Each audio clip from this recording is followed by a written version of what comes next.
What's up, guys? Today I'm going to be bringing you my second ever deck profile on my channel, and of course it's going to be Exodia today.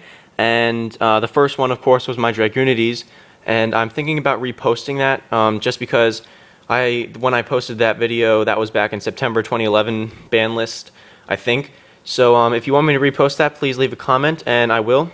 And so anyway, let's get into the Exodia deck, and obviously it's not FTK.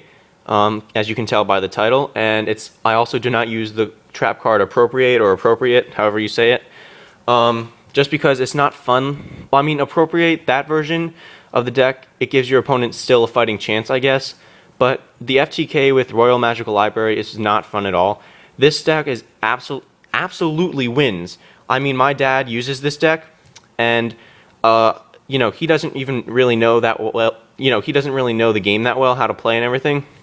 He still beats me sometimes with this deck, just because it's so good. So you don't have to have FTK or appropriate to win, and that's what this deck is going to show you. So I'm going to shut up and show you now. Obviously, the 5 limbs of Exodia. I mean, that's pretty obvious. So yeah, I mean, right arm, left arm, right leg, left leg, Exodia, all that, head. So yeah, obvious. You can't have the deck without them. Alright, and you'll notice in this deck, we run 2 of a lot of the monster count. So, for example, 2 Mystic Piper, extremely good card. If you use its effect to sacrifice it, you're gonna draw at least 1 card, but if it's a level 1 monster, you get to draw 2 cards, so it's a potential Pot of Avarice, which is pretty awesome. Very, very good card. Run it at 3 if you want. 2 Battle Fader, a great target for Mystic Piper's effect, and obviously it just stalls your opponent.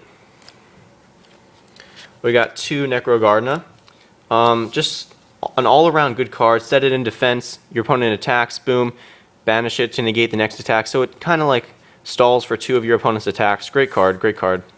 I love it. 2 Emissary of the Afterlife. I actually recommend, if you really want to, run it at 3, because 3 would actually work great too. I just run it at 2. Basically, it's like, you know, obviously you just get any limb, I mean anything that's not the head, so any of these you get when he's sent to the graveyard from the field, and it doesn't have to be destroyed by battle or anything, it just has to be sent there, which is pretty cool. Alright, sorry about the clock in the background. We got 2 Witch of the Black Rose. This is my personal tech, and you might be saying, okay, what's wrong with this guy? If you don't know what this does, it cannot be special summoned, and when this card is normal summoned while you control no cards on your side of the field, draw 1 card and reveal it, so kind of like Mystic Piper. If the card you drew is not a monster, send it to the grave and destroy this card. However, if it is a monster, you just add it to your hand and this stays on the field.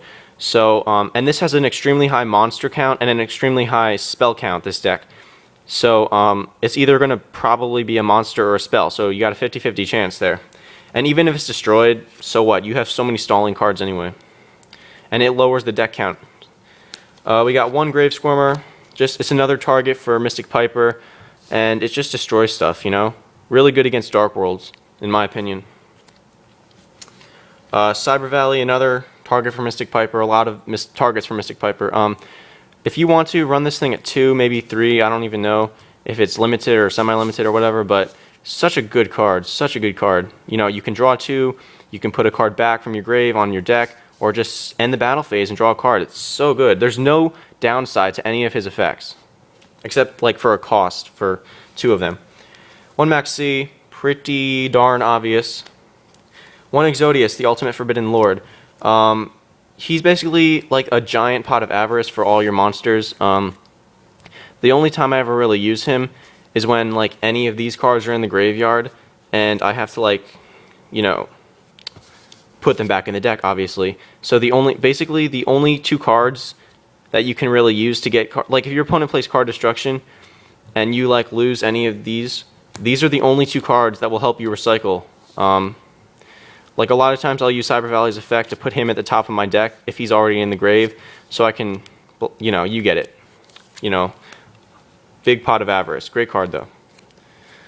1 Gores, obvious. And then this is another really weird tech of mine that you probably will say what the heck again for. Metaion the Time Lord. Really good card. If you don't know what it does, he cannot be special summoned from the deck. If you control no monsters, you can normal summon him without sacrificing, and he cannot be destroyed by battle or card effects, and you don't take any battle damage from battles involving him. Okay, that's automatically amazing. And then it says, at the end of the battle phase, if he attacked or was attacked, return all other monsters on the field to the hand and inflict 300 damage to your opponent for each card returned. So he's like a giant Bryonic that you can summon with no sacrifices. You can attack without worrying about not MST. You don't have to worry about Mirror Force or any of that. You just attack. The only thing that can really get him is Dimensional Prison or Book of Moon, so or Compulsory, obviously. But just attack. Every monster on the field goes back to the hand, and you're not going to have any other monsters because obviously you would have to summon him with no monsters. And then your opponent loses life points. He stays on the field until your next standby phase, and then he goes back into the deck so you can use him again. Amazing card. Amazing card. 3 1 Day of Peace. Pretty standard. Can't lose life points then. 3 gold Sarks. It lowers the deck count, and you can search for whatever card you want. Most of the time, I'll go for him first, and then if I draw another, because, you know, the limbs, they can be searched out with the Mystery of Darkness, so after that, if I draw another gold Sark, I'll just grab another one of the limbs. And then 3 Pot of Dualities. That's obvious. And then 2 Dark World Dealings. Those are all the drawing cards, pretty much. So, a lot of spells in this deck. Foolish Burial, lower the deck count, get your Necro Gardenas in there. That Wacky Magic. Such a weird, awesome card. Basically, you banish every spell card in your graveyard and destroy all your opponent's face-up monsters with defense equal to or less than the amount of spell cards you banished times 300. So that sounds confusing, but basically, say you have 7 spells in your grave, because you have a lot of spells.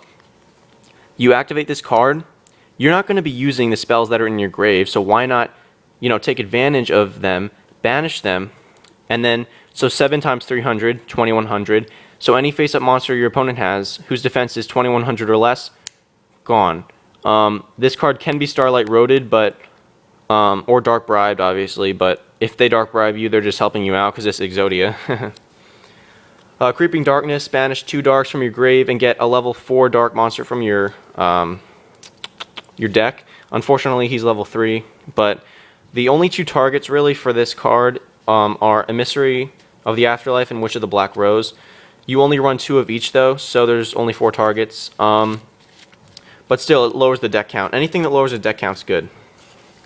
Next card, Clock Tower Prison. Amazing card. After 4 of your opponent's turns, this card, you cannot lose life points by battle, which is really, really helpful. And yeah, I don't really use the second part of this effect, but it's really helpful when you're playing anything that involves a field spell, like Dragunities or Dark Worlds. You play this, and their field spell goes bye-bye. So, Shard of Greed is a pretty obvious one. You can run more, but I don't really like running more because every card in this deck, except for like Gores, pretty much is going to be gone by your next turn. So, and if you have this on the field, you can't use Witch of the Black Rose's effect. But it's a good card. It's like Pot of Greed as long as you wait 2 turns. And I just don't want to run more than one of them because it's so easily MST'd that it's just not worth it. But one is really good. And then the traps. 1, 2, 3 golden apples. That is it for the traps. This is an amazing card. It's just like Gores. Basically, you lose life points by battle. When you control no monsters, activate this.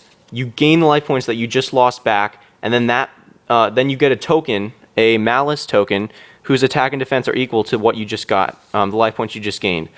So the only thing you have to watch out for is if you have like 1200 life points, and you lose your opponent attacks you with a monster who has like 1400 attack points, you can't activate this then, because you have to lose the life points before you activate this card, before you flip it face up. But it is such a good card, and it gives you a token to defend with. So good for your opponent's OTK plays, because it pretty much screws them up with that. But anyway, that is the deck. Obviously, there's no extra deck. And yeah, I mean, I hope you guys really test this deck out, because it's so good and it wins all the time. Like, I'm not even joking. You don't have to have Royal Magical Library or FTK or Appropriate. You don't have to have that to win with Exodia. Such a good deck, and it's not like an autopilot deck with like Appropriate or Royal Magical. You actually have to think and make plays for yourself. So I really hope you guys test this out, and more videos are on the way. Peace out. This is Italy Tiger 29.